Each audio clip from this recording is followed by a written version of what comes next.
Oh, lah dalah. Mengsak Bagong kok ngobrak-abrik kayangan.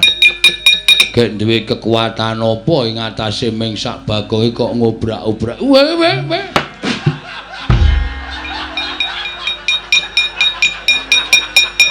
Modar.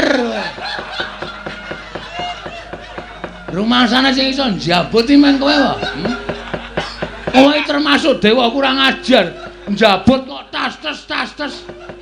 Isih halus aku nek njabut. Padake ora. Njabut kok dul ngono ya. Sing kelangan nyawa kaget.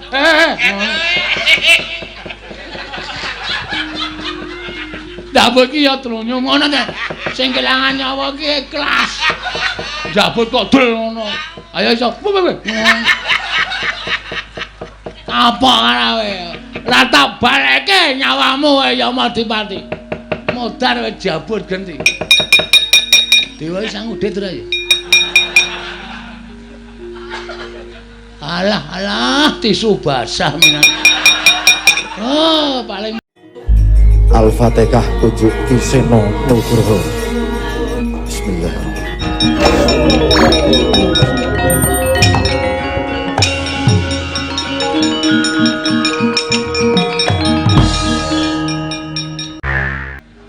Menika ingkang sowan wonten ing Kayiwangan boten pangling rak menika Bagong putranipun Kakang Ismaya.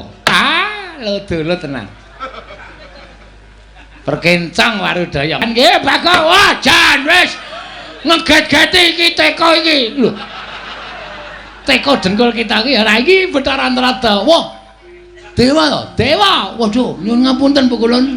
Mohon maaf lahir batin. Ya. Wah, bocah edan ora. Niki kadewatan to? Iya, iki Kayangan Suralaya. Waduh, mongko kula ora numpak sepur lho. Lho. Kok ora ana sepur ki? Lho, jare Surabaya. Wah, edan tenan iki ya. Waduh, pirang-pirang ki ya Dewa. Iya. Sopo iki? Lho, basa kita. Sinten Bu Kulon? Ulun Bathara Indra. Waduh, Bathara Indra. Wah, iki Dewa kok untune pasangan. Iki asli nggo ngletak ndasmu iso pecah. Wah, Dewa aja ngono. Jangan gitu. Bener sapa? Yama Dipati. Yama Dipati, dewa tukang jabut nyawa. Niki pun Bathara Guru, dewane para dewa. Lengko kita iki. Edian ora. Hah? Kita iki kandhan-kandhanane. Yo, duel yo. Lho. Dewa kok ngeplaki ora. Kita iki lungguh kok. Ngono.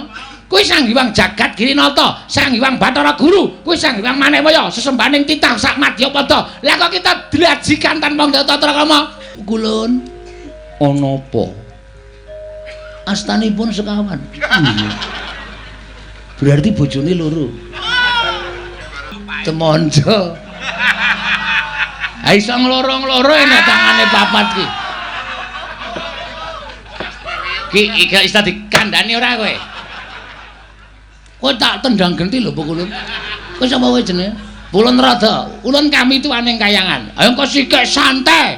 Bagong dalem padha kanthi raharja sak prapta kita. Tansah pinayunganing kawidadan nering Sambikala kepareng kula ngaturaken sembah sungkem.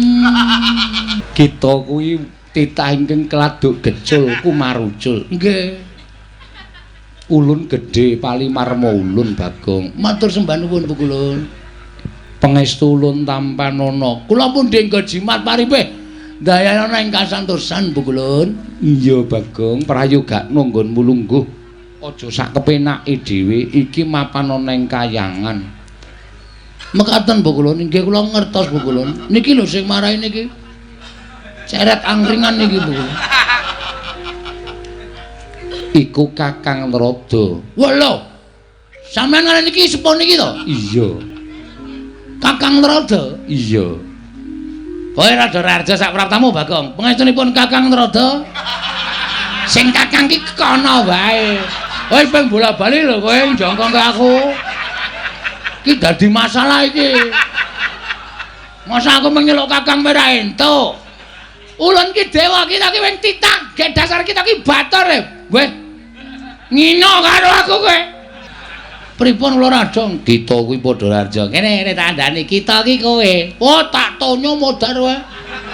Lek ngekaki jeneng Bapak Semari Bagong emang diganti kita. Ngene, kita ki basa Kayangan. Oh, nek dewa nyebut kelawan titah kuwi kita. Nek dewa nyebut awake dhewe kuwi ulun. Oh, ngono. Ya. Oh nggih, Kakang Trada. Nesu Kakang Trada iki. Guyon kok njer orang senyum blas. Ora ngono Kakang Trada. Kakang Trada ngaturi sabar. Sampun boten saged. Bagong kita padha Rarjo Bagong. Nggih, Bathara Indra, ulun wilujeng.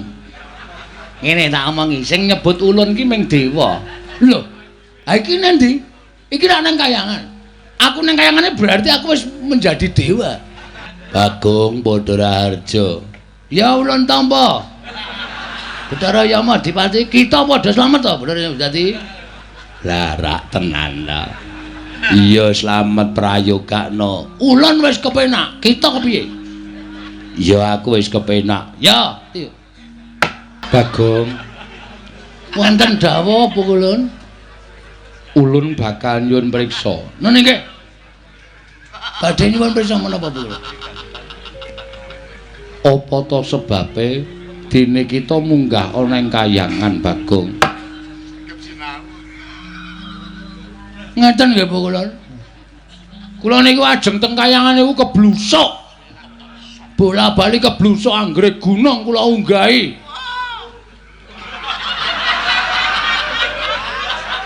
Munggah meneh iki Suralaya dudu, iki Gunung Kawi medhun meneh. Munggah Suralaya. Munggah gunung, iki gunung endi? Gunung Ketur, kok ora mblendhok. Ora ana wite kabeh nggon panase ngencang-encang. Repat kepanasan. Repat kepanasan? Iya. Nek cara jagat perempatan ora. Repat kepanasan kuwi papan kanggo titah ingkang bakal suwana ing Kayangan dikeparengake punapi mboya gumantung ana ing repat kepanasan. Nggih teng mriku. Beh. Resah ati kula Bu Kulun. Pokoke sedih sebabe Dek wingi nika ora kula jagongan kalih Gareng, kalih Petruk. Iya. Petruk niku ngendikake ro Gareng, ngrangkul Gareng, "Reng, aku ketemu ro bapak wisan sing pirang-pirang abad wis tau pisah ro awake dhewe." Gareng muni, "Apa, Truk?" "Heeh. Sapa bapake awake dhewe kok? Kowe kelingan to Begawan Salantara, Gandarwa Raja Bali ya Gandarwa Maya." "Lah mau ketemu nendi, Truk?" Gareng muni ngoten, "Nang alas. Bapak mengestoni ro awake dhewe." Terus wong loro niku do tangis-tangisan kesenengan atine merga ketemu bapak. Terus kula takon Petruk, "Truk, berarti bapakku ya Begawan Salantara?" Petruk muni, "Udu. Kowe iki mbiyen jaman penjajahan ana londo njajah Indonesia kuwi nalika semono ku nang tengah alas. Bingung nang kono meng ana kewan-kewan. Terus ngerti-ngerti mbok piye critane ana munyuk meteng."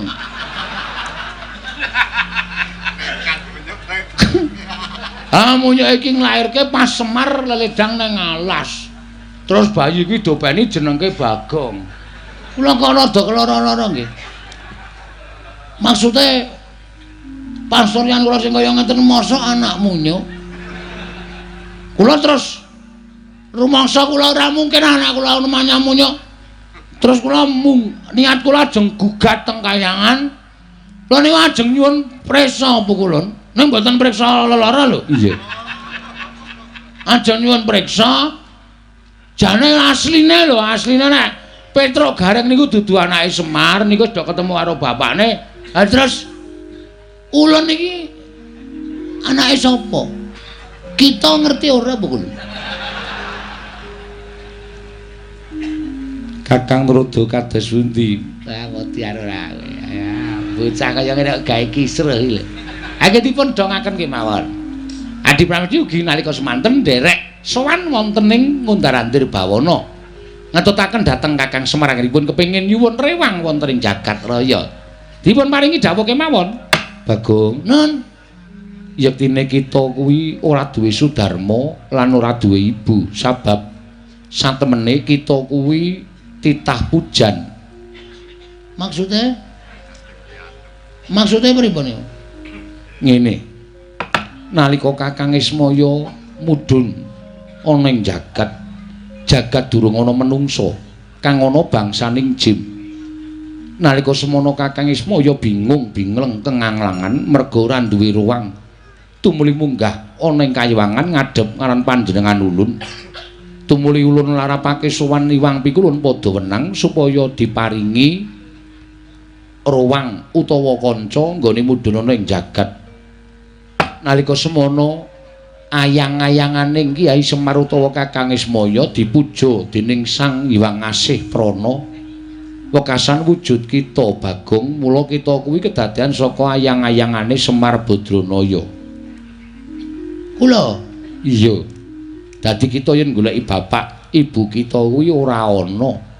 Pancen ya ora ana temenanan Bagong. Nek wangsulan kaya ngoten niku ora sak raya-raya kula mendaki Gunung Himalaya. Kula wis tau entuk crita kaya ngoten niku sing nyritani sapa? Ya Semar. Kula ya takon karo Semar, jane bapakku sapa to Mar kok kowe iki blas ra mirip karo aku.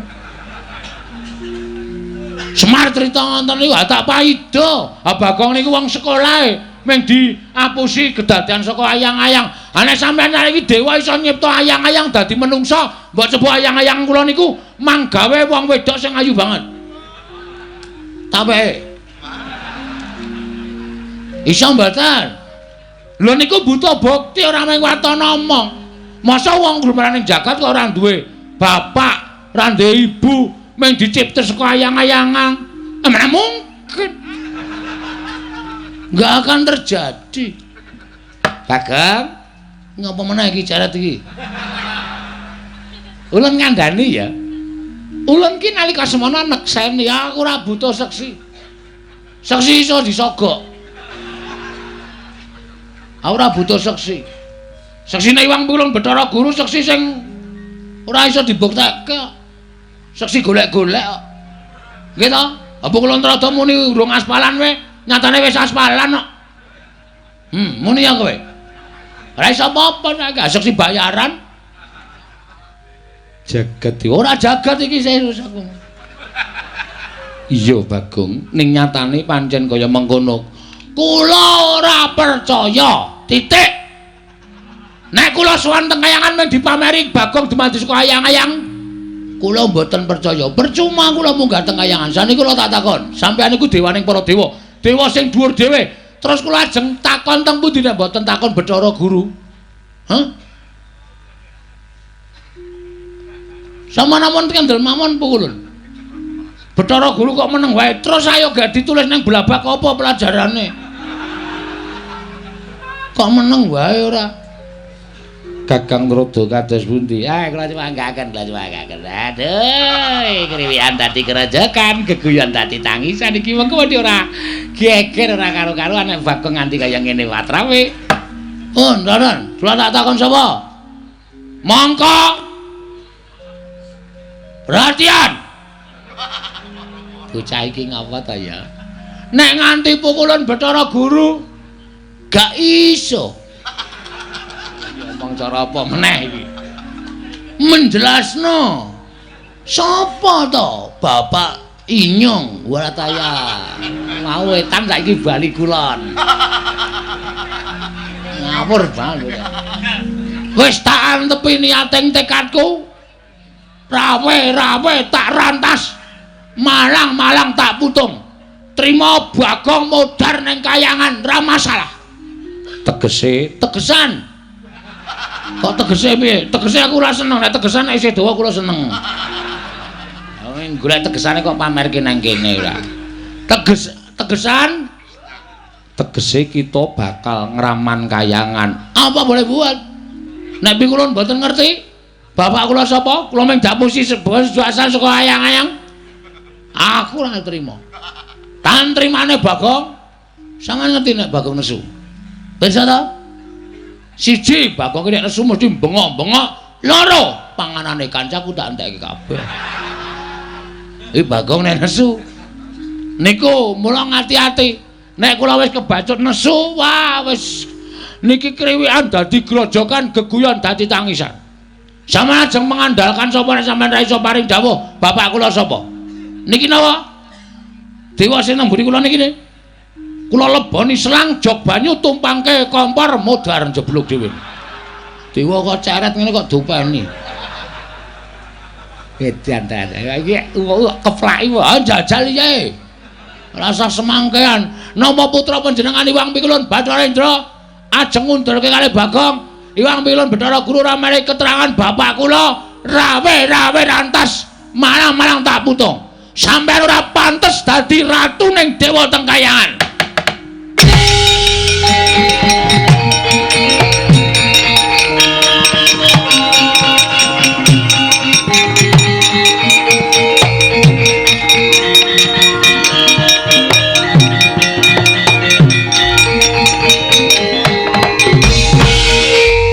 Mastu sidam sekaring bawana langgeng. Oh, ilahi ngawi kena mastu sidam sekaring bawana langgeng.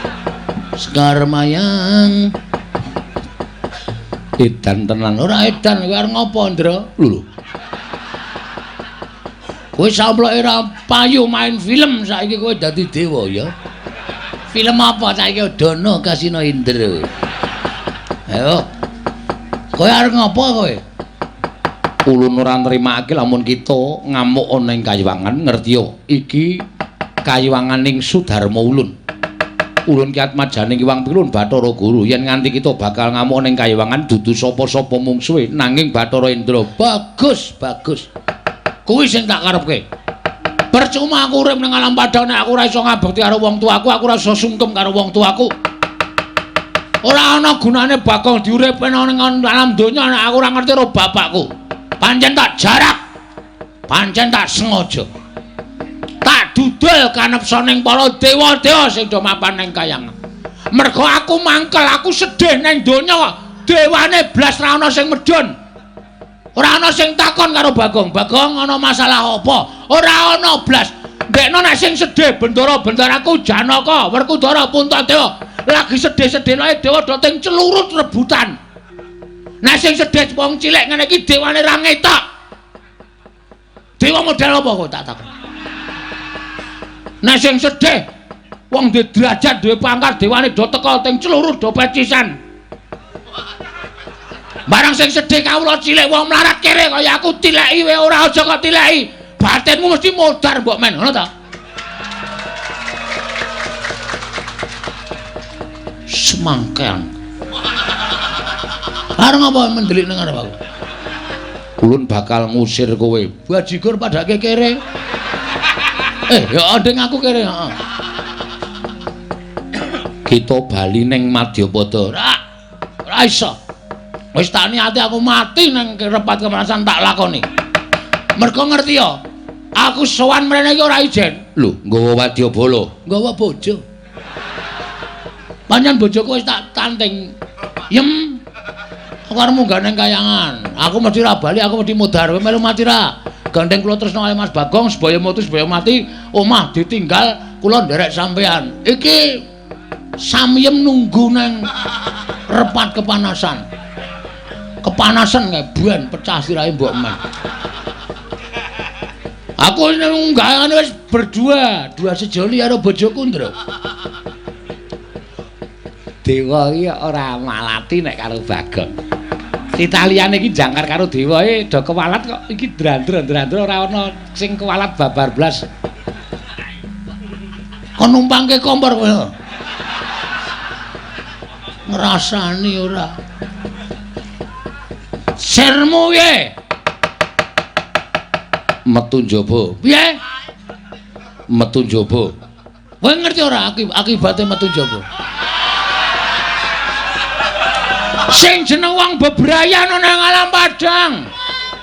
Sing wing resmi dijabke karo kawula kuwi aja nganti ditokke njaba. Ben duwe anak, ben beputra. Aku dewa kok malah ngaran ngajani elek. Oh, macam apa kowe iki? Kabeh iki men do duwe keturunan, anak beranak. Kok malah sampe metu njaba metu berarti titah iki sing do kurang ajar iso melu-melu karo dewa. Wis ditok njaba ta. Kita sing metu njaba. Mah. Beda e.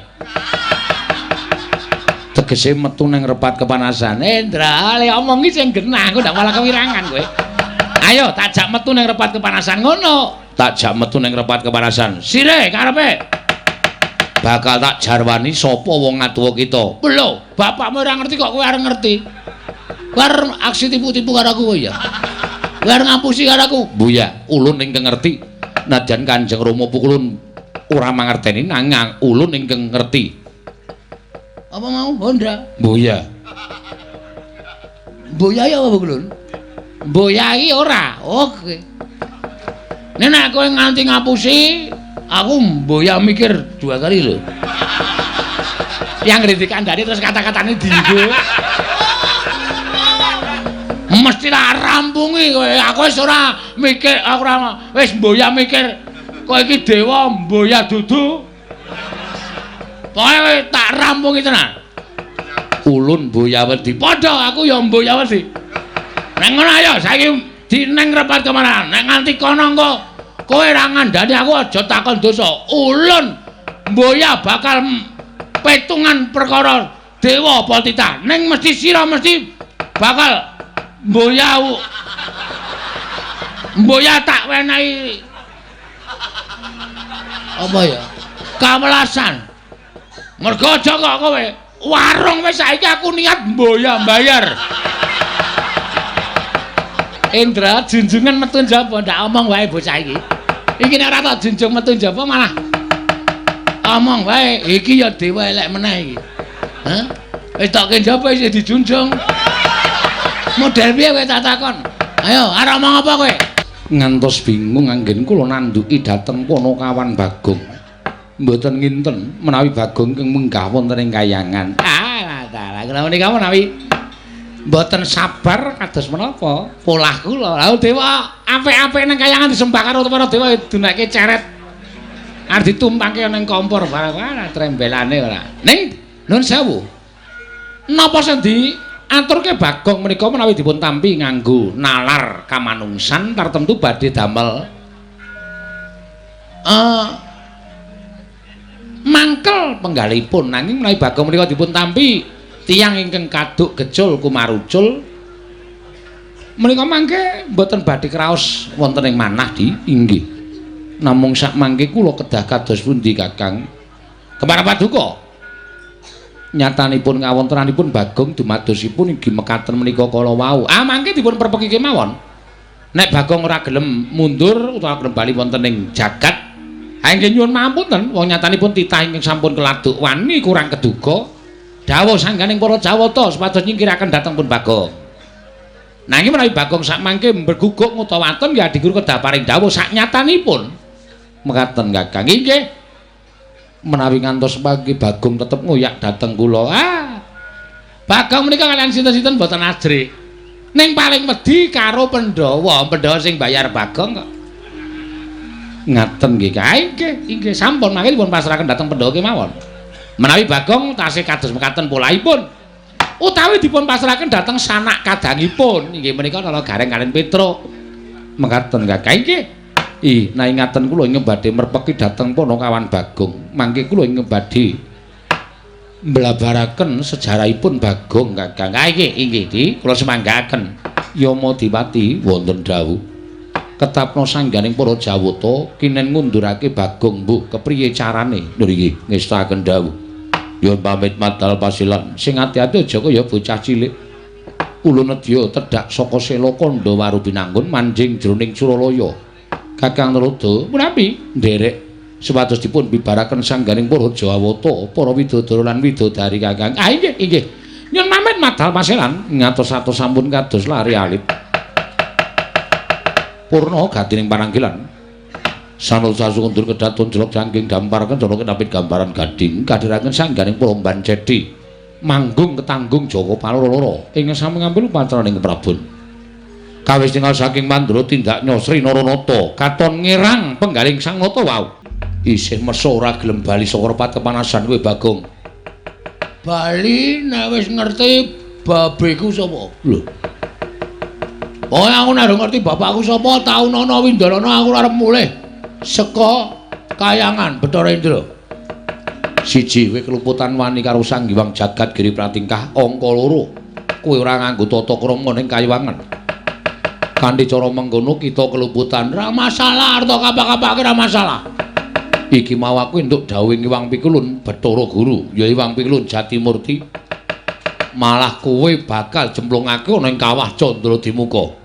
Sapa sing ngomong ngono kuwi? Bathara Guru. Ngarsa dudu. Jare guru ki Den Bagus sing ngarsa dudu. Ning Bathara Manikmaya ya wong tuaku.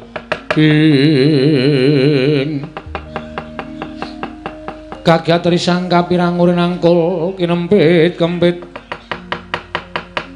dosang reknaning bawana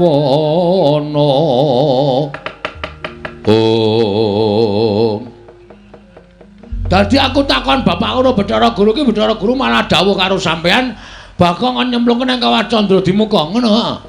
Ya dasar para nyata. Wah, ngerti aku saiki gedhoane Manikmaya. Lho, malah jangkar. Ora masalah, jangkar ya men. Wong tata lair aku anake Semar. Semar iki sapa? Semar iki kakane Bathara Guru. Dadi aku ngelokke Bathara Guru nganang ora nggo Bathara iki ora masalah. Manikmaya Jatimurti Jagat Giri Pratingkah. Ora apa-apa, ora ana sing malati. Terus ngopo? Saiki ngene, Ndra. Lho. Saya jangkar ya semen saya jangkar ya men. Oh yang nglarake ati ya omong aku. Sing ngatasi aku ki mung kawula, pengen ngerti wong tuaku kok ora do dikandhani mung jare asale saka ayang-ayang apa? Ora ana menungso kok saka ayang-ayang. Model ngendi kuwi? Padahal aku ki wong goblok gampang diapusi. Terus karemu piye? Manut. Cah kendel ditantang. Manut tau. Arep piye model piye? Jotosan? Oke, ora masalah. Aku ki nang donya iki pasar tak usah sik. Aja kok kadewatan. Ora minggat aku tegel karo kowe Bagong. Oke, kula ya tegel karo sampean. Wis ora ana tabete anak Bathara Guru karo anake Ismaya. Anane mung Indra karo Bagong. Neng kene marganing patimu. Neng kene uga kowe bakal ora dadi dewa. Modar siku tangane Bagong. Wah, suaramu piye? Kurang seru. Suaramu kemewat kaya ngregem jimat. Kaya wani dilat Wesi Abang. Wah, lah kowe ora ngerti nek aku dong buka sulapan.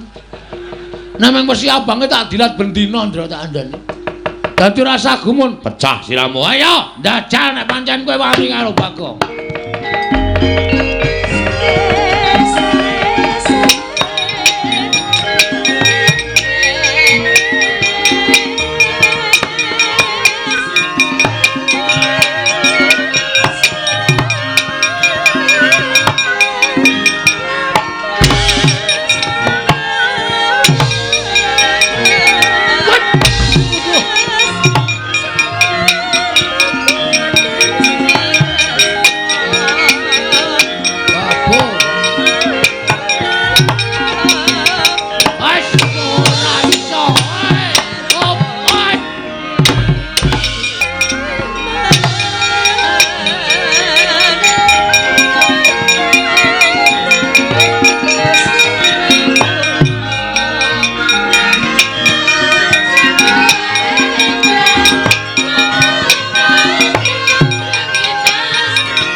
Ora apa-apa.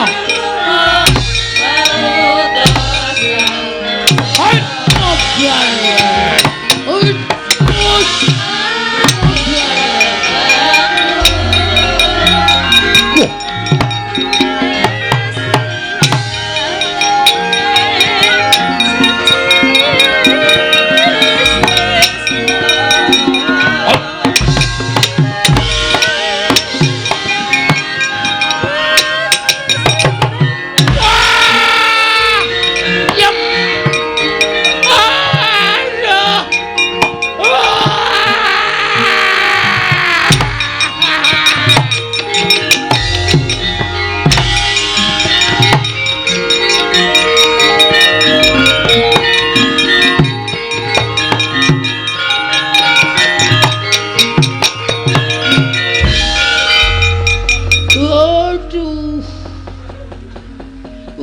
mlebu separo iki. Oh, kerasa tenan. Ah, Bathara Indra tenanan. Wong wilahing Mastunama sidam sekaring bawana langgeng. Manik Maya teka tegel timen sira dawuh kelawan para dewa Mulasara kelawan Bagong.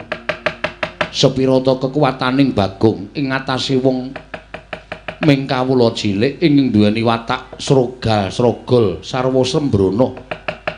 Sembrana parikena nanging lha kok malah mentala nyirnakake kelawan Bagong. Panakawan tangiya. Ulun paringi kekuwatan ingkang luwih saka para Jawata. Kita ngamuk ana ing kayiwangan njaluk pituduh kelawan Manik Maya sapa ta bapak kita. Yen ora iso wangsulan, kita ulun menangake ngamuk ana ing kayiwangan. Panakawan.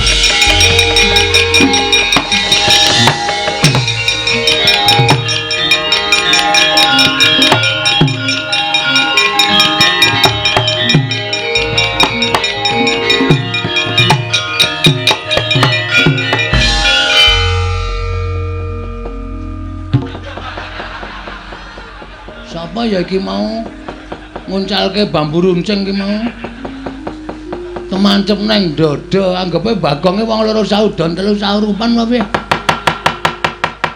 Bathara Indra ora pangling mentala karo aku. Tak kira kowe karo aku iki jek sedulur lho, Ndra. Kowe anake Bathara Guru, aku anake Ismaya. Tuwa aku mbangane kowe kudune nyeluk aku iki Kakang. Kakang Bathik Madrim. Aku dadi kowe malah wani nguncalke tumbak nang wetengku. Temancep untung aku kuat, untung aku digdaya. Bathara Indra lara nyaur lara. Utang pati nyaur pati legane.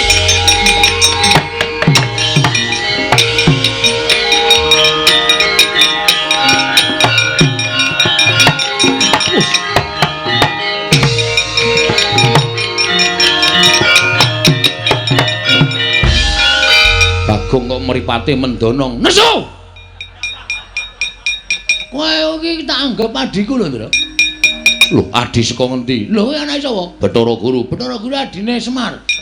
Berarti kowe iki isih adiku dhewe. Sepupu. Hah? Sepupu apa sekempol? Kowe iki omong apa? Kowe ngucalke tumbak to? Ha to? Kena wetengku, kowe mau mati. Sing ngomong sapa? Aku mengetok-etok ben kowe puas. Ning asline ra apa-apa, ndi delok tatune ngono apa? Tatune ngono apa, Gelon? Heh? Tatune ngono apa, Delon? Lho, kok ora ana tatune? Lho, edan. Ora ono. Wah, edan Bagong iki gawa ula. Udu ula iki. Kadal. Kadal jengkulmu. Kowe mentala karo Bagong. Padha karo kowe wis mentala karo pati urip gunggung apa aku ngeman karo Japel. Dra! Ngopo ora dendani? Pengrawite bingung muni ning nggo endi. Oh, ngene iki dis ngono iki. Nyang. Nek kowe ndok terus piye? Ming muni siji ta mau klothik ngono ta. Wah, ngrusak rombongan kowe, Ndra.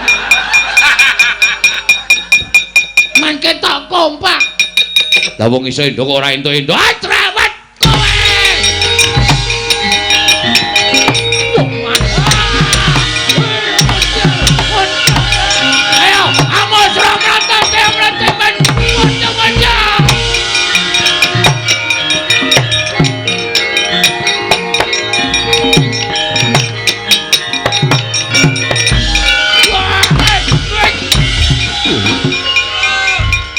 Gleleng kok.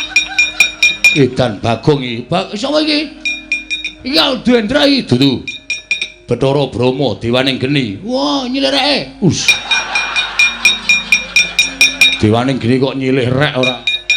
Aku kan mau ora gorek Animatra kok kebingungan. Kene? Yo.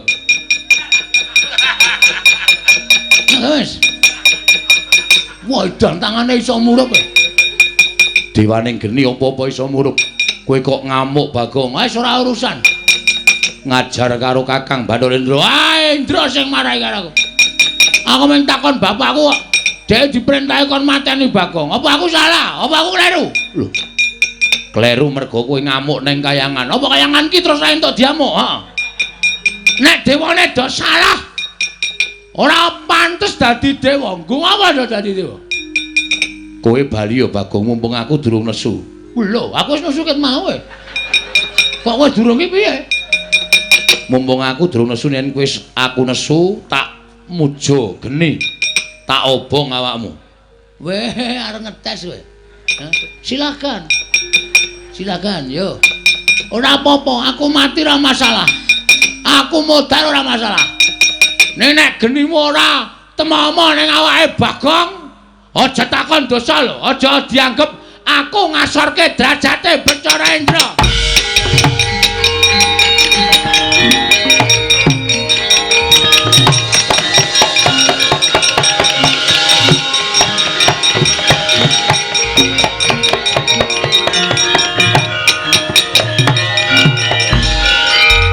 Gosong ora bakal bisa nglawat. Ayo Gagi, sambato dikandani ngayal. Halo. Piye kowe ngomong apa? Kowe ngapae genimu ki ngapae? Lho ora apa-apa disawang. Rambuté ora ana sing kemritik mboko siji kok. Padake gampang kobong.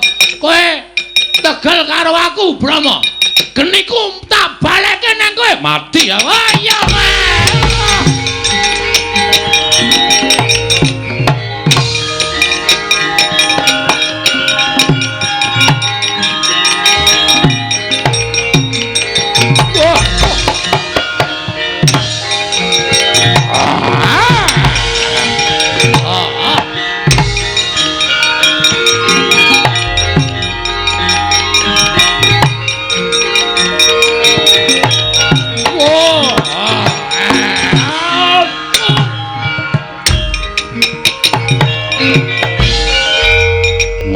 Digdaya mungsuh dewaning pepati modar jiabut nyawamu.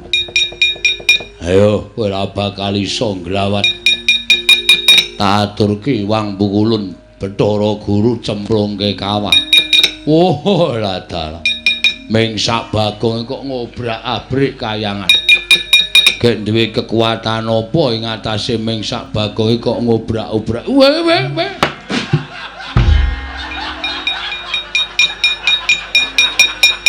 Modar. Rumah sana sing iso njabut iki men kowe wae. Kowe termasuk dewa kurang ajar. Njabut kok tas-tas. Isih halus aku nek njabut. Padake ora. Njabut kok dul ngono ya. Sing kelangan nyawa kaget.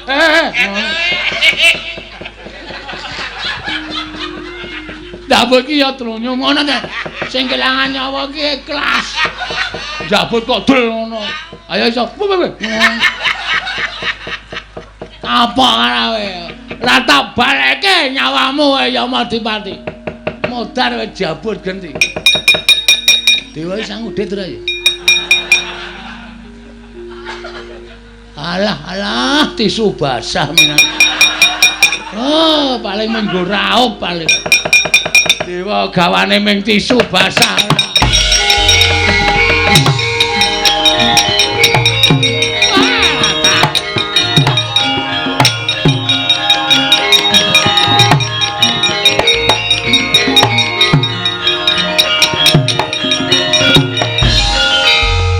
Wah, ya Madipati sembrono. Nek kae njabut karo Bagong malah geni dijabut glecak. Ora taya kowe. Mati ora kowe. Ya Madipati aja kaya bocah. Kita kuwi dewa kena lara ruputing pati tangi ngger. Tangi ora rasa dipethoke Bagong tangi aja kaya bocah cilik ya Madipati. Ora.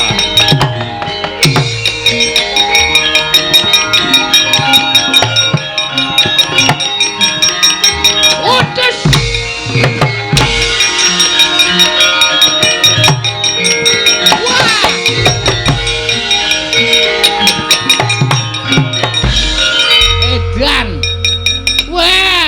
Kaget aku ketemu karo Bagong mripate mendonong. Wah nek ra mlayu cilaka iki. Era mlayu mesti kisruh mergane. Wah. Cilaka tenan. Wah, anak Semar nek wis nesu ya gilani. Gugu karepe dhewe. Alah mesake. Dewa kok cawete suwek. Wah!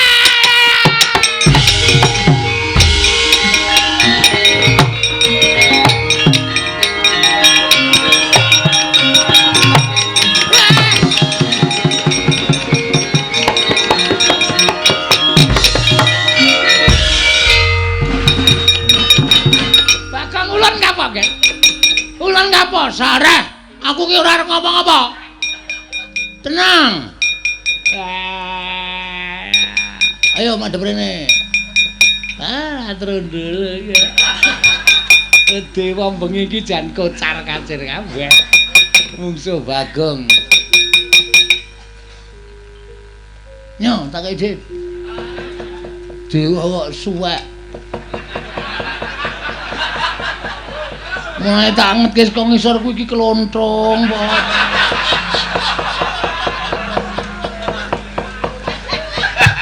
Ngono. Wah, pancen kuwi arepe dhewe to. Bagong edan tenan. Dewa kok dincen lho. Dincen aku ya iso mabur ya padake. Loh, kita iso ngambandir Gantara. Kula ya ora ngerti kok iso klepat iso nututi banter banget. Lha niku teng awang-awang iki gumun lho. Aku kok iso mabur ya? Lho lah. Saka dayane apa? Aku ya ora ngerti, Tro. Nerang-nerang jengkulmu kuwi. Wah, lah elok tenan ya. Mboten elok niki pancen estu niki. Pripun? Wah, ulun ya ora ngerti sejatine ngene ya tak kandhani kuwi iki bener. Bener. Yen kita kuwi dumadi saka ayang-ayangane Semar Badranaya. Aku mau jawaban kuwi aku enggak mau. Aku enggak mau jawaban kayak gitu. Mau. Lah terus kuwi kita butuh wangsulan sing kepiye? Cetha. Bapakku sapa? Adipati sapa? Nek Ratu Sinuwun sapa? Nek Pendhita Penemban sapa? Ngono ora mung saka ayang-ayang. Enggak, aku enggak mau. Ning nyatane ngono, aku ora percaya. Aja gawe mangkelku to.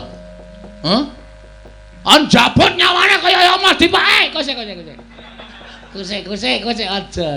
Jabut nyawamu modar kowe. Mati tak taleni tak glundungke. Wah, jan bocah iki.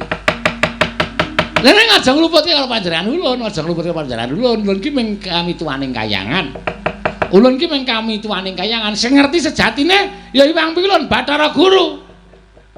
Guru kon tindak rene. Lho, kita ki titah kowe iki sing rono. Ora sudi kesel. Guru kon rene. Guru ora kowe ora iso ngrawuhke guru tekan kene. Jabat, Iya, edan. Waduh. Wah, lah iki kedadian apa ya kayangan kok dosasi bang. Wis menyang. Wis menyang engko bensinnya tak ganti. Menyang ge wis. Iya tak ngangkat. Tak hitungi 3 kejeping netra Bathara Guru tekan kene. Tak goleki rada copot sepatune tak tutuki sinamu kowe. Waduh, sepatu dewa karo ngono dhuwit sirahe dewa iki piye iki? Wis gawe wis menyang. Iya tak utake.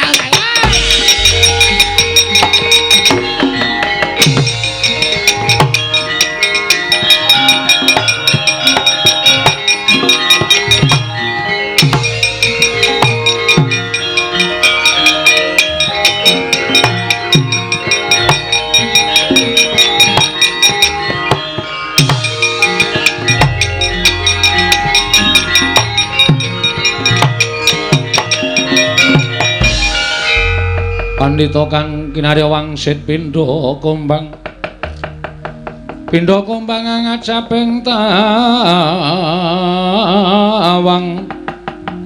susuh angin ngendi nggone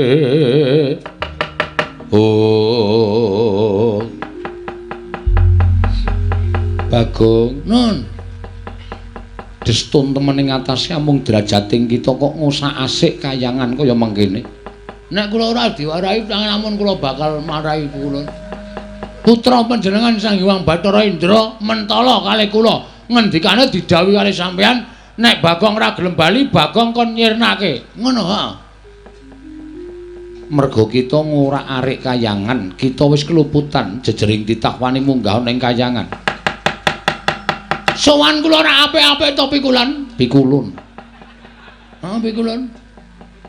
kula pengen ngerti bapak kula niku sapa kula gugat teng kayangan niku pengen ngerti bapak kula sapa siapa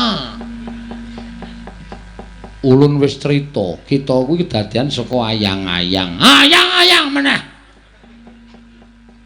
aku ora percaya kula mboten percaya nek kula kedadian saka ayang-ayang kula nrada niku wis ngendikake kala wau sadèrèng sampean rawuh mriki kita kuwi kedadian saka ayang-ayang wis ora percaya nek sampean ra tekan iki kula nrada tak jambut nyawar aja ya Bagong aja ulun boya ngerti berarti sakniki wiwit detik niki kok niki wiwit detik ini pukulun Bathara Guru lereh sing dadi dewa percuma sampeyan tak takoni bapakku ora ngerti aladene ngondange dewa kuwi ngerti sadurunge winarah ngerti marang mobah musik ing titah mana kenyataannya sampeyan tak takoni bapak kula ora ngerti kok ngerti kahanan jagat iki njur piye wis aku tak takon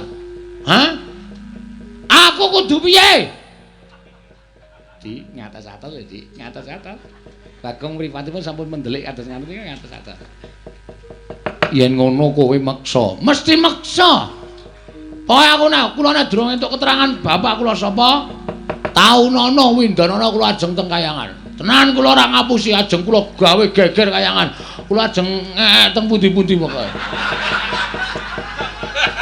ayo anggere nesu nak ngendi di sini ta jane jan apa kayangan kok teng trenyek ra karo-karoan asli ra ngapusi aku ora arep tak guru ki ben teng mriko tlotok ben kayangan ambune ra enak Hong wilas hangong apa ora suruh kok hangong yen ngono kowe wani kelawan kadewatan ora wani sebab apa guntur geni guntur angin Bagong sirnakno leburan saka jagat guntur geni guntur angin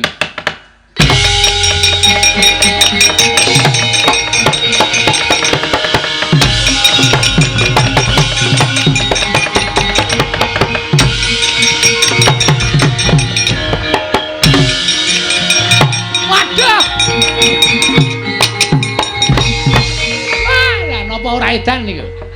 Bocah ndugal kewarisan ditamani bledek, ditamani guntur kok malah mboten krasa babar blas.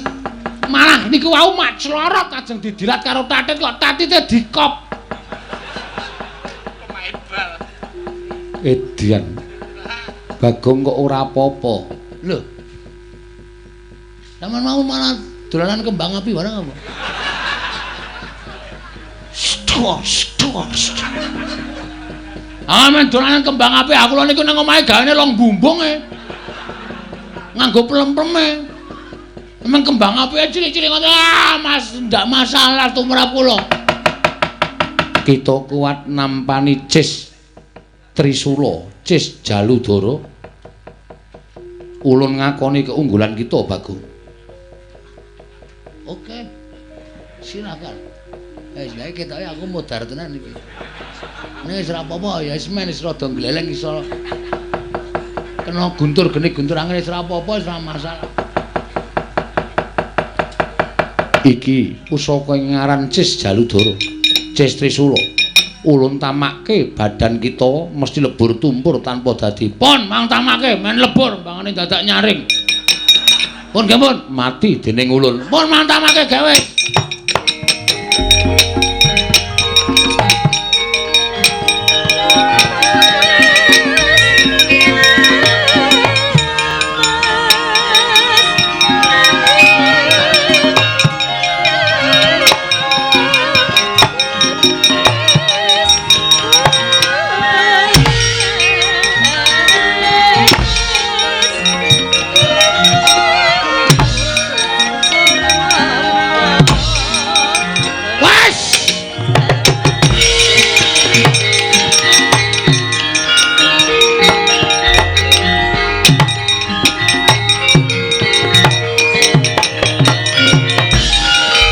Kuwi tetep dadi masalah iki. Sababe apa? Nek namake pusaka nang weteng apa ning dada ora nang ngendas. Ki potong aku pethak ki. Asem iki. Ayo tak potong kaya Ronaldo. Kok dicowes nganggo gaman, marai berset pethak. Wah, wis samyem pangling ki. Kok pun kados mboten Ronaldo, Kamas, ana cilaka iki. Kowe gawe nesu ning Bagong kowe. Ayo, pusaka meneh sing tak tamake. Ora-orane bakal tak tinggal loncat. Aduh, Kakang ketiwasan.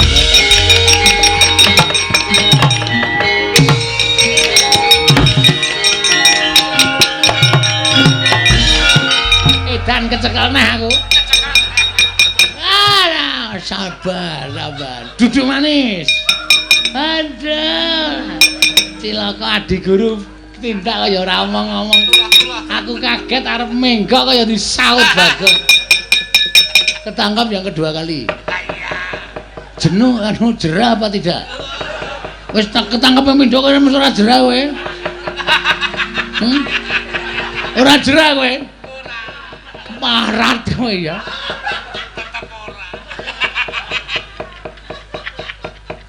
Wis ketangkap dua kali mesti arep bertindak yang tidak senang. Kosek aja gawe dredeg aku. Aku ki ra melu-melu. Sing nibake Guntur Geni Guntur Angin mau adik guru, sing nibake Cis Jaludara mau ya adik guru. Aku ngerti ta, kita ngerti ta ulun mung teko nang mburi. Ora melu apa-apa ketok sikep ki. Iki terus aku kudu piye Pukulun Rada? Aku harus bagaimana? Kita arep takon bapak kita marang sapa meneh wong Bathara Guru ya ora ngerti. Kudune guru ngerti. Guru ki sing gawe rapot kok ora ngerti. Ulun ki jane seneng ngomong karo kita. Ning kita ki nek jak omonganmu di blender dono, blender dene. Ora dicekeli kok. Ah mesti blender dono, blender dene. Nek dicekeli ora bakal blender. Ngono kuwi. Ngene gemantung karo sing dijak omong. Belum nyekeli apa ora? Aduh piye? Hah? Ulun mboya ngerti. Mbok obat ngono. Ngomong karo watuk ora ngombe obat ora. Wah, ya wis ben ya. Terus piye kula kudu piye? Ulun ya mboya ngerti, ulun ki ora ngerti tenan Bagong apa ya to bedah dodo ulun mboya ngerti. Wah, wis kudu nandi meneh. Pukulun Bathara Guru mabur kaya ngono. Lah kowe arep nututi piye? Lha kok sik kita ora ya iso mabur to? Kaya mau kita ki nututi ulun mabur. Woi, jandeng lali aku.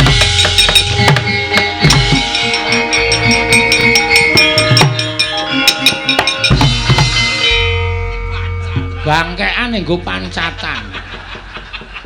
Trembelane tenan. Dumen rada ki rada wungkuk terus bangkeane nggo pancatan. Wah, bocah kok kaya ngono. Kakang Semar kaya ora ngilik ki. Wah. Aku wis monggo ditipun sekecaken ning nyuwun pamun lho Di ngatos-atos Di. Kedah prayitna ing pangandikan. Menawi boten prayitna mangke Bagong malah saya ngombro-ombro. Kati yobeng angin sumyak swaraning karengyan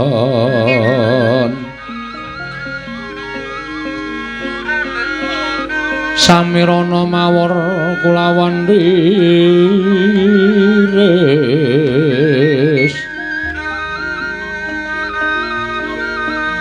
lumrang gandaning puspita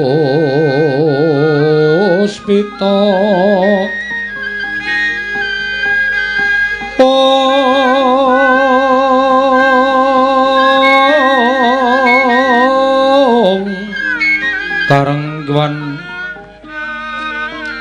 putyan ira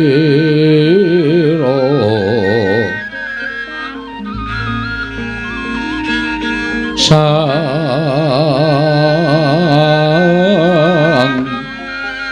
Wijawara mbrengeng berswaraning matu branta manungsung sarine kembang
Niat langening kalanggiwan gelar pandaan moncar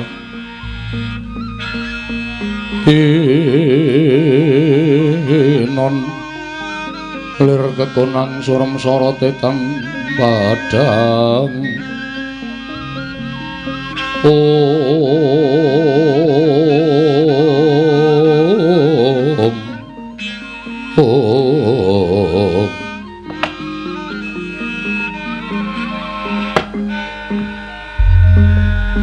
Koko Prabu sawetawis rawuh paduka Kanjeng Koko Prabing Ndarawati ingkang rayi ngaturaken pasegan panakrami kunjuk Sandhawa Pada paduka Kanjeng Koko Prabu. Inggih, Yai. Kula tampi karya bombong raos sing manahipun ing Raka ing Ndarawati. Namung kosok wangsulipun kepareng kula ngaturaken pudyastawanipun ingkang Raka kunjuk Koko Prabu kula tampi nggo jimat paripik dayana ing kasantosan. Kresna kakangku aku ngaturake bekti. Iya ya Dimas. Werkudara ndak tampa. Ora liwat pangestunipun Kakang Tampanana. Ndak gegem dadekake jimat. Koko Prabu sembah bekti kula. Koko Prabu sembah bekti kula. Iya ya, kembar ndak tampa. Ora liwat pangestuku Tampanana kembar. Kula pundi nggo jimat niki? Kula pundi nggo jimat paripik dayana ing kasantosan. Koko Prabu sawetawis anggen kula ngrawuhaken paduka Kanjeng Koko Prabu rika lenggan sakmangke mboten sanes namung nedya kula kanthi ngrembak babagan negari Ngamarta jumbo kelawan kewajibanipun nata ing Ngamarta anggenipun tansah kedah angasta kendho kencenging pernatan amis baji ning kawontenan. Yayi kula nderek rumajeng namung semantena mugi andadosna ing kawuningan menapa boten langkung prayogi menawi anengga dhateng jangkeping para Pandhawa. Liripun kados pundi paduka paring dawuh ing mekaten? Inggih. Amargi menawi boten jangkep samangke badhe tumpangsa anggenipun badhe meranata negari ing Ngamarta. Wilingi saking menika sawetawis katengga langkung rumiyin semanipun kadang kula pun Arjuna sumados sakmangke menawi ngembak babakan kendho kencenging negari kadang kula ing Madukara ugi sampun mangertosi menawi dados sabda paduka Yai Prabu ing Ngamarta Yai Prabu Darmakusuma sarating pandam sumula madangi jroning masarean ngenangi wadana katon remu-remu kalingan ngrengeng sang dyah manah engkung sumungkem guling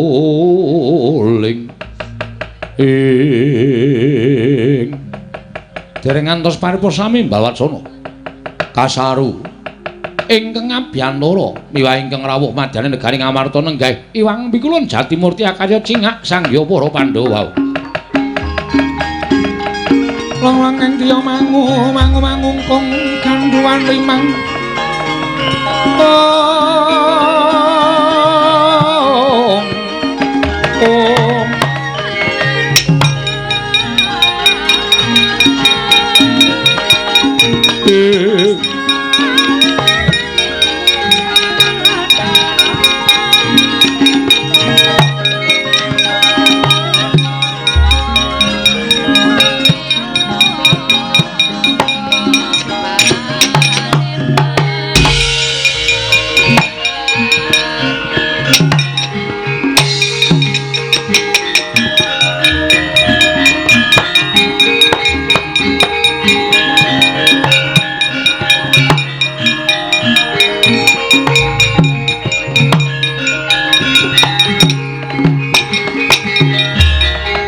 kuncing langit kelap-kelap katon lir kincang ing risang mawe gandrung sabaran katulu wukir moyak mayik saking dias baliwur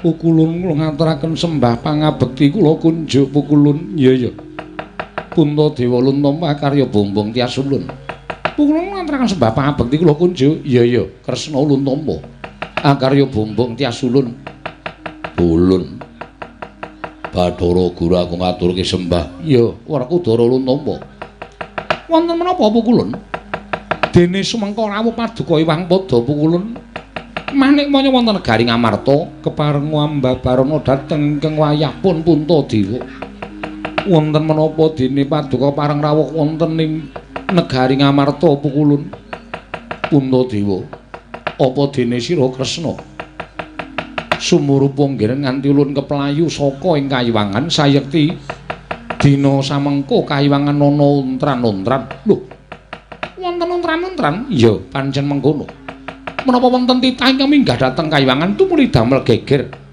menapa wonten satunggiling nalindra ingkang wantun badhe anjungkeng kawibawan Suralaya Puntadewa dudu iku ingkang dumadi nanging bener kang dadi aturing Kresna lamun ana titah pujangkara ingkang wani munggah ing kayiwangan sayekti titah mau gugat kelawan panjenengan ulun supaya ulun bisa lan ngerti sapa wong tuane titah mau nanging sayekti ulun wis ngaturake apa kang dadi kasunyatane ewadene titah mau tetep ngamuk ana ing kayiwangan titah menika kala wau sinten Pukulun menawi kepareng kula kalian kadang-kadang kula para Pandhawa badhe amapakaken dhateng titah kala wau Mboya Unalya kejaba mung adi kita Puntadewa ing ngamuk ana ing kayiwangan teka duweni kadigdayan ingkang edap-edapi Tanalya kejaba mung Panakawan Bagong Puntadewa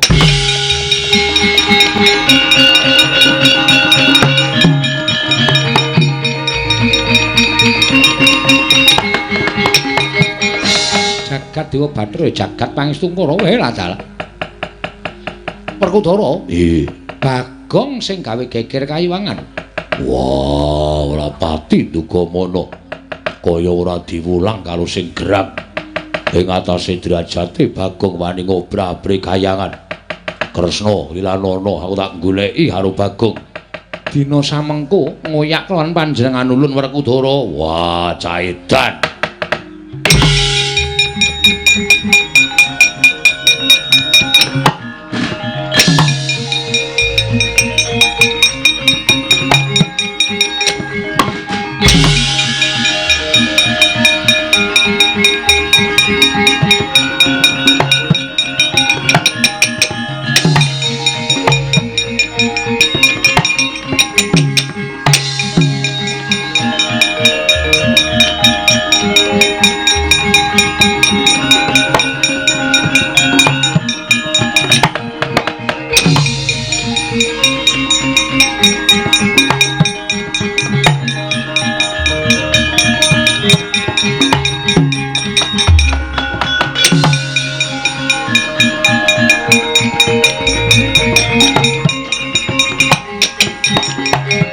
Bumi kuncing langit kelap-kelap katon lir kincanging risang maweh gandrung.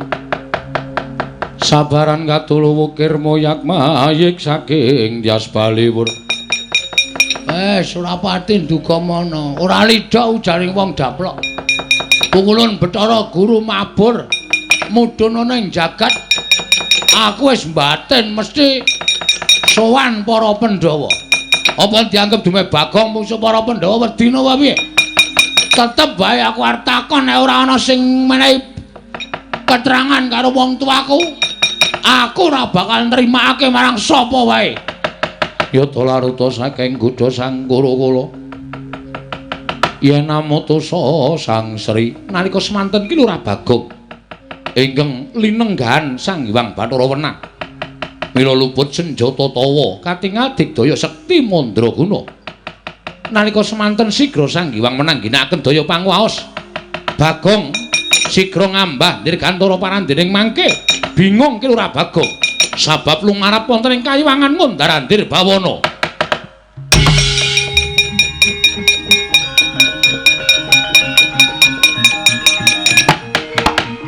Loh.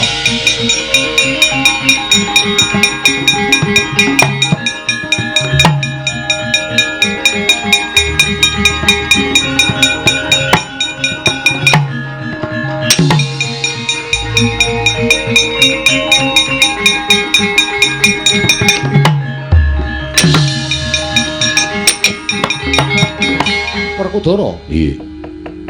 Apa Hyang Jagat Girinata? Apa ya kelakon atur dura? Wah, nadyan aku dhewe bingung. Jarene diuyak Bagong kok bareng tekan kene ora eneng sapa-sapa. Bagong ya ora katon. Apa Bagong wedi merga Hyang Pikilun Jagat Girinata mlebu ning negara Ngamarta? Aku dhewe ora ngerti. Lho, kok sik? Lah kae Janaka to kae.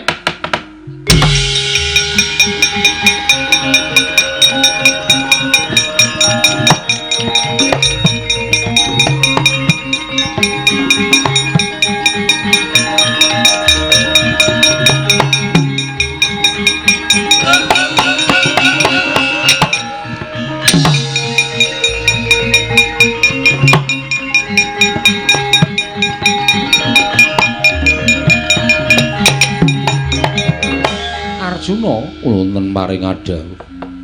Kakang Semar, nggih. Nala Gareng, nggih. Iki Petruk to? Nggih. Lho Kak, kurang siji iki nendi? Niku mau keri ngemper-ngemper ning ngono apa? Jauh sawo ora? Ora. Gogrokan iki. Lah iki. Wes sinuwun Darawati. Bekti kula kanjeng nggih, Den? Iya tak tampa. Bagong. Nggih. Bekti kula nggih, Ndara. Iya tak tampa. Arjuna kula wonten paring adhawuh. Ngene. Kowe tak kandhani ya. Nggih. Hyang Pikilun Jagat Girinata iki mau rawuh ning Ngamarta. Rawuh wonten Ngamarta. Iya. Wigatosipun pradul kan para Pandhawa yen to kayiwangan geger diurak-arik karo titah sewantah. Sinten ingkang wantun ngorak-arik kayiwangan? Iki malah aku bingung. Lah pokoke kok ora ngerti iki piye to? Kula mboten ngertos saestu. kula mboten mangertos sinten Koko Prabu sampun nanjihaken kalawan kula. Lho lah iya, ning kowe ora ngerti tenan? Mboten. Kakang Semar ya ora ngerti. Mboten. Nala Gareng ya ora ngerti? Mboten. Petruk ya ora ngerti? Mboten. Bagong ngerti ora? Masalah napa to? Kowe ngerti ora lelakoning Iwang Pikulun Jagat Girinata? Lho, Iwang Pikulun Jagat Girinata ki napa? Wah, ora sabodele iki. Kowe ngaku apa ora? Ngaku tak gecek sirahmu, ora ngaku tak pateni. Kusik Werkudara sabar, sabar kusik to. Napa, Tru? Ya mbuh aku ora ngerti kok ya. Enten apa to, Ndara? Aku ora ngerti, Petruk. Iwang Pikulun Jagat Girinata rawuh ning negara Ngamarta. Terus ngendikane Iwang Pikulun Jagat Girinata kayangan diurak-arik dening menungsa lumrah. Kok Koko Prabu Lendangu kalawan aku sajak Cubriya kalawan aku ora karo kowe Janaka. Ning kowe apa ora ngerti tenan? Mboten saestu. Semar ya ora ngerti. Kula niku ora tau goroh wong tuwa. Bagareng ya ora ngerti. Wah, mbok ya sumpah ye. Ora percaya ora. Petruk ya ora ngerti. Mbok mangungkuli kitab suci dhuwur kula sumpah wani. Bagong ya ora ngerti apa piye ora guyu lho. Tenan iki aku takon tenan. Bagong, terutama Bagong ngerti ora? Masalah napa? Iwang Pikulun Jagat Girinata neng Ngamarta. Lho. Sebabe kayangan dorak-arik menungsa. Lho, kurang ajar temen kowe. Sapa menungsane kuwi? Lho, kowe iki piye to? Lho, lha piye? Lho kowe iki ngerti ora? Wah, lha piye ta iki iso tak tanya kresnane iki. Sik ora aja nesu ditutu kresnane ora. Mbebingung ati kowe. Wah, mencla-mencli. Ngendikane Iwang Pikulun Bathara Guru sing ora arik kayangan kowe, jarene kowe gugat takon sapa jenenge bapakmu. Wah, fitnah iki, Tru. Fitnah, Tru. Se, mangriyen Den, mangriyen ampun kesusu. Bagong niku kali kula pirang-pirang dina iki ora tau pisah. Ning omah ya kali kula, niki wau Swandara kali kula, gara-gara ya kali kula. Ora tau pisah kali kula. Engko gak Iwang Pikulun Bathara Guru sing menclah-mencle. Petruk aja kurang ajar, kae dewa kae iso wae menclah-mencle. Gurune teng pundi wae oklek-okleke modar. Yo Semar nesu lho niki. Nek nganti sampeyan ngarani Bagong, Semar nesu tenan ya Pak ya. Bagong anak kula niku ora tau werna-werna. Ora tau aneh-aneh. Lah kok dadi diarani sing aneh-aneh? Bagong, Nun. Yen kowe iya ngaku iya, yen ora ya ngaku ora. Iya, Gong. Ora. Wah cangkemmu ora kena dienggo omong. Ora, Den. Tenan apa ora? Ora sumpah mbok wani suntet. Rezekiku sak teluse wis to, modar sek nang kene. Wani sumpah kula mboten, Kusik. Bagong digawa ning negara dhisik Arjuna. Nggih. Mengko yen pancen kebukten luput tetep kudu dipatrapi pidana. Yo, aku mathuk. Nah yen kowe ora salah, kowe mesti bakal keluar saka dedusan sing mbok sandang Bagong. Oke, ora wedi aku wong ora salah. Tenan ning anggringku aku ora ngopo-ngopo ditanono. Kak kisruh sisan. Wah, caidan. Bagong nek kowe ora salah ora wedi, rasa wedi ora, Mir. Nek ora salah rasa wedi, Gong. Musuh apa nek ora salah, nek diwarai rasa wedi. Ora wedi ya. Ayo, oke aku dirangkat sik ora masalah. Nek nganti aku kok ora salah, kowe kuwi do getun ngrangkat aku tak kandhani.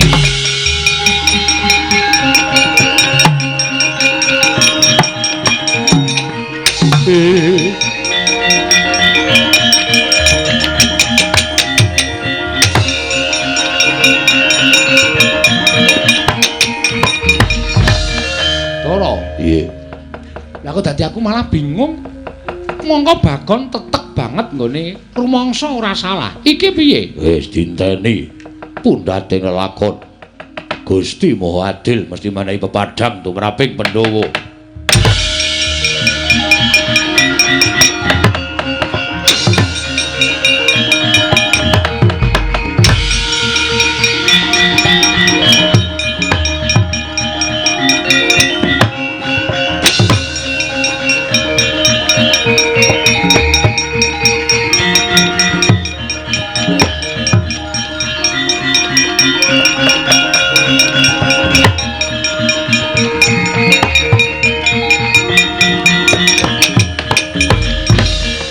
Raenos mubang wangaruna katinetraning angga rapo sabdaning kukiloring kanigara sageter kene donganing kunglir wuwu sing pine panca ing anake sapa yaene klitian iki aja ngawu gawar ngawur Bagong kita kuwi mergane bisa digdaya ulun ingkang ngemong raga kita dipatrapi sarta ditibani pusaka saka Bathara Guru ora apa-apa iki merga saka ulun nek saiki kita ditibani pusaka mesti mati. Wo panjenengan sinten Bu Kulun? Ulun Sang Asih Prana. Asih? Iya. Kok lanang?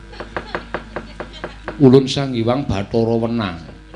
Oh, Sang Hyang Bathara Wenang sing nggih pondhong kula nggih. Iya. Kita arep takon apa Bagong ulun ingkang bakal paring wangsulan. Kula niku mung bingung pengen ketemu ale bapak kita Semar. Lho. Bisa tak kisruh sisan kene.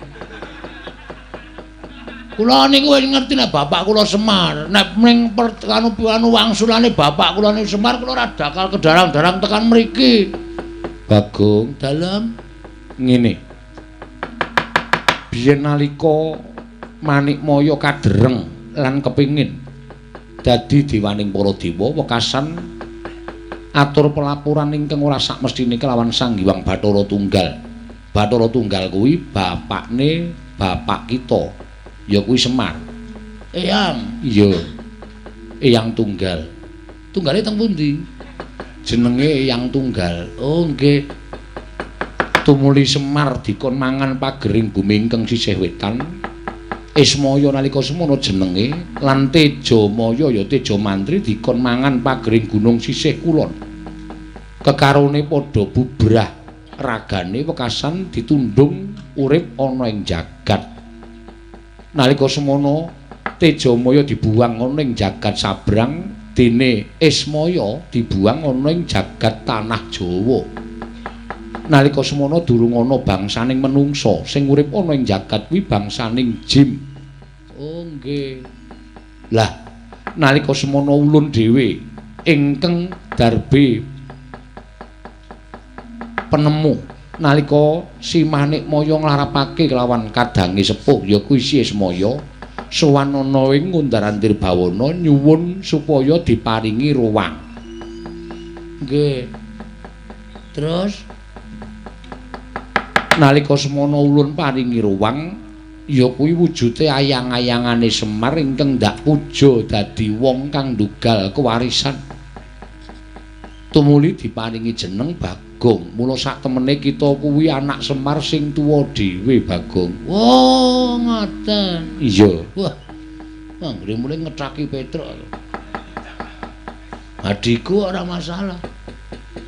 Ning tetep kita ingkang tinemu ragil dadi perkarane kaya mengkono kuwi.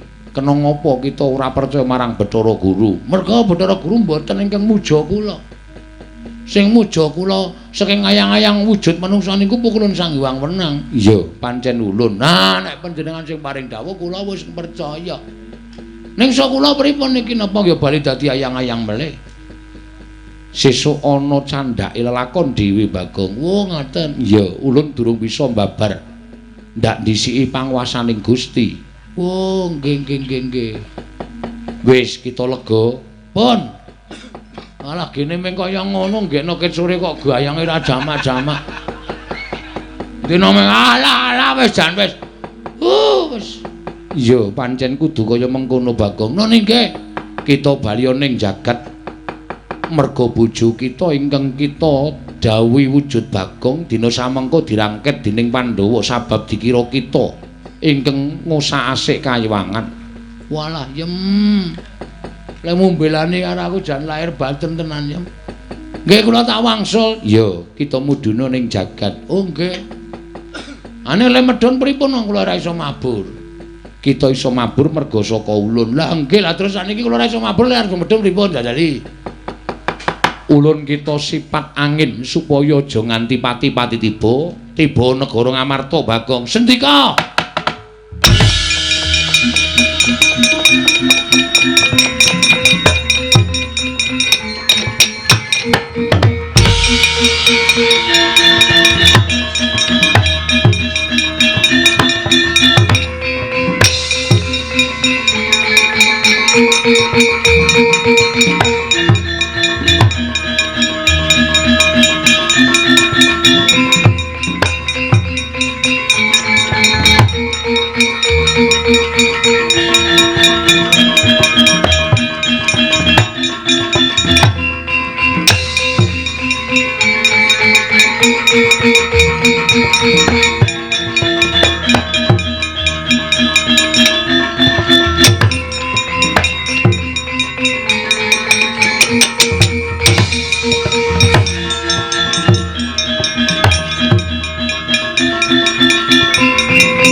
Ganjing langit kelap-lapaton lir kincang risang mawe gandrung tabah ya Kong siap wong rasa lah santai wae tru ayo pukulun menika ingkang abdi pun Bagong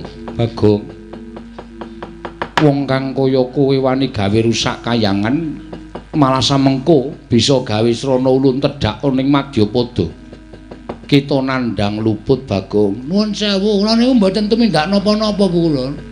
Kula niku mboten tumindak napa-napa, mboten ngoyak-oyak sampeyan, kula niku nderekke Ndara Janaka Ali Petra ya, Tru. Heeh.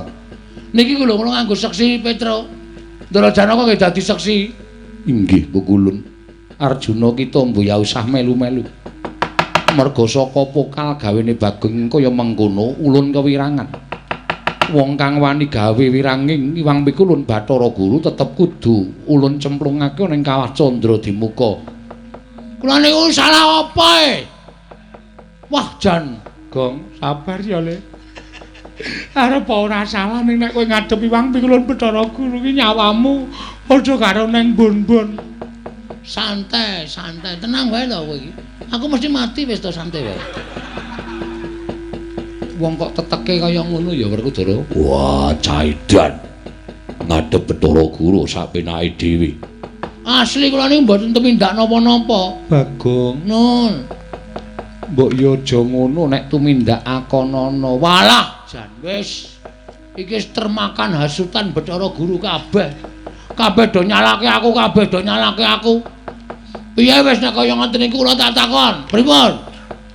Kita tetep bakal ulun cemplungake ning Kawah Candra Dimuka Bagong. Petro, Nun. Sapa kae? Mboten ngerti aine kok mara tamu niku. Assalamualaikum. Gong tak andel lho. Kowe ngapae? Ha kok suaramu? Aku kira nyuara apa-apa wajan wis. Wong salah kok kesalah terus ta iki? Karena kias meneng wae lho Tor. Truk. Tora. Petro, Nun. Tilikane ana? Nggih. Ora masau kok iki lagi ana pengadilan Bagong arep diadili kok dodok-dodok ora. Hai. Lho. Kok andang tekan jaba, Gong? Ngapa kowe? Ora kok andang tekan jaba. Aku yen maneng jaba antil modar kowe. Ora kok sapa? Wis ta. Akeh sing kono kae sapa kae padha kowe persis ngono kok. Ayo ndono karo aku.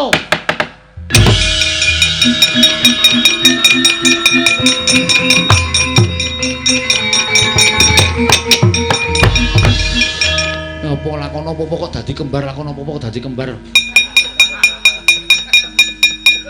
Petro iki piye kok kaya ngene iki? Wah, edan Petro malah nggawa boneka Bagong. Iki yo ngopo boneka Bagong? Iki Bagong ing tenan kok. Bagong kok dadi loro. Iki kok malah ana loro apa ana kawan Bagong. Piye? Pukulane wis arep nyemplungke aku nang Kawah Candra Dimuka. Tak rubat lho. Lho kusik-kusik. Aja ngawu gawar ngawur. Iki ndi Bagong sing saknyatane? Yem salima yen aku tak matur ndak rampung-rampung. Nggih ngestaken dawuh ora nyuwara Bagong. Nggih ngestaken. Ah, salin.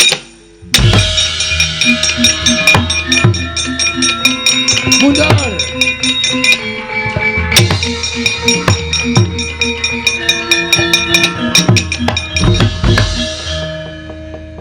Bagong kepiye? Niki kula wau bar sowan Iwang Pikulun padha wenang. Pikulun boten sah wedi, Pikulun boten sah gila, kula wis entuk keterangan saking Iwang Pikulun Bathara Wenang. Wis ketemu lan wong atuwa kita. Ulun ki Mboyagara. Lamun ketemu kali wong atuwa kula. Wis nggih sing duduhi sapa? Iwang Pikulun padha wenang nek mboten dados mangsuwan Iwang Pikulun padha wenang. Wong atuwa kita sapa? Wong nyatane kita ora kuwi ora ana sing anakake. Sik to tak jelaske. Kula wis marem butuhe kula wis tentrem ati kula. Kula wis ngerti sak nyatane. Ketemu karo bapak, Gong. Ketemu. Kowe anake sapa? Anake Semar. Aku mengajak. Wis ben sing penting terima. Nek keterangane aku iso asal usul saka ndi aku wis ngerti. Oh iya, aku asal usul saka ndi? As mengkon ning mengece nek tak omong rasa. Oh iya.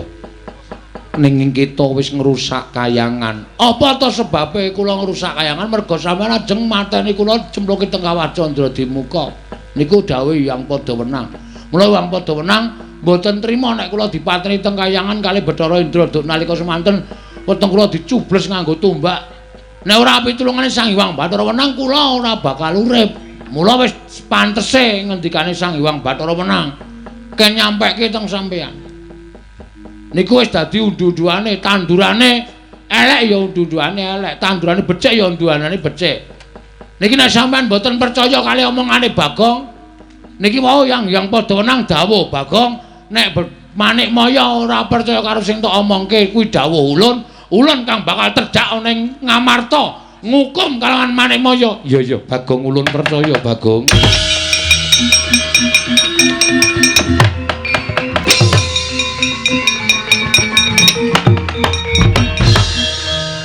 Apa tenan Bagong? Sing endi? Sang Hyang Padhawenang arep terjak dhewe ning Ngamarta nek Iwang Pikulun Bathara Guru ora ngakoni. Ora. Iku ya pinter ngono lho. Amen gek rampung ya. Nek ora ngono kok dadak perang meneh. Ndak-ndake jam. Iya, Bagong. Ning kowe mau ya ning kayangan tenan. Heeh, ya nunggih. Lho. Kok sik. Sing lungguh dampar kok kowe iki ngopo? Ora ana sing lungguh ya. Ana tempat kosong ya tak pake. Kuwi iki dampare Yai Prabu Darma Kusuma. Bagong wong edan sak penake dhewe dampare ratu. Wis mulai iso gelut iki wis. Ratu ra iso gelut dadi iso gelut. Iya, Bagong. Nggih. Semar nanti, Tru? Ah, kene. Piye, Tole? Aku wis ngerti Pak sejatine. Asline tuwa dhewe anakmu iki aku to, Pak. Jane iya. Ning merga kabeh mau kudu nganggo Petruk Gareng tak dadekke sing tuwa kowe sing enom. Ya ora apa-apa. Berarti aku nek sia-sia Petruk ora kualat. Mula kowe unek-unekke Petruk, unekke Gareng, ngapak-ngapake Petruk ku tangeh kualat wong jane umure tuwa kowe. Oh iya. Oke. Tunggu besok malam. Kok ndur ngancam besok malam barang wis kene wis rampung kok iso besok malam. Sia-sia karo Petruk aku. Sia-sia karo Gareng. Ora kualat ya, Mir. Iya. Aku wis marem, Pak. Nggonku gugat ning kayangan wis ditampa karo Sang Hyang Jagat Girinata lan wis dinehi keterangan karo Sang Hyang Padhawenang. Alhamdulillah, aku wis ngerti asal mula bukaku, Pak. Tetep aku nderekke bapak tekan jaman apa wae, Pak.